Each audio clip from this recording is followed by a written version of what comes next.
mayroon na namang bagong pasabog si Epifanio Jicas Labrador patungkol sa Iglesia ni Cristo at sa ating pamamahala. Pakinggan natin ang kanyang kasinungalingan at kabubuhan. Kaya maging sila man ay todo, iniingatan din nila itong si Bato de la Rosa, maging itong si Bantag. Alam nyo, kaya hindi po makita sa buong Pilipinas itong si Bantag noon pa man. No? Dahil nga po sa nasa safe house po mismo, ha?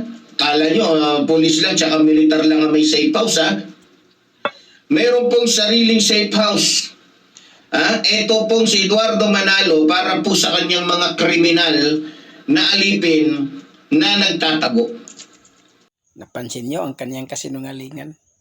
Ni wala siyang pinakitang ebidensya o binabasa man lang na nga di umano ang bintang niya mayroon daw sariling safe house itong INC si Ka Eduardo Manalo at doon daw itinago itong sila si Bantag at saka si Bato de la Rosa. Di kaya yung sinasabi mo na yan Epifanio Jicas Labrador kulang lang sa ligo dahil lang tatago ka lagi dyan.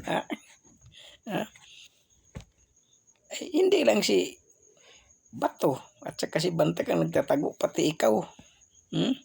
Dami mo ngang demanda sa Iglesia ni Cristo Hindi ka nga humarap dahil nagtatago ka Ang kaibahan lang, nagbablog ka ng kasinungalingan.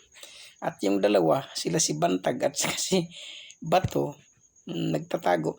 Hindi nagbablog, pero huwag mong sabihin nga nasa safe house ng INC. Tagal-tagal na namin dito sa INC. Wala kaming nabalitaan na mayroong safe house. Ikaw pa kaya nga nasa bundok nagtatago. Ano ka? Sira ulo.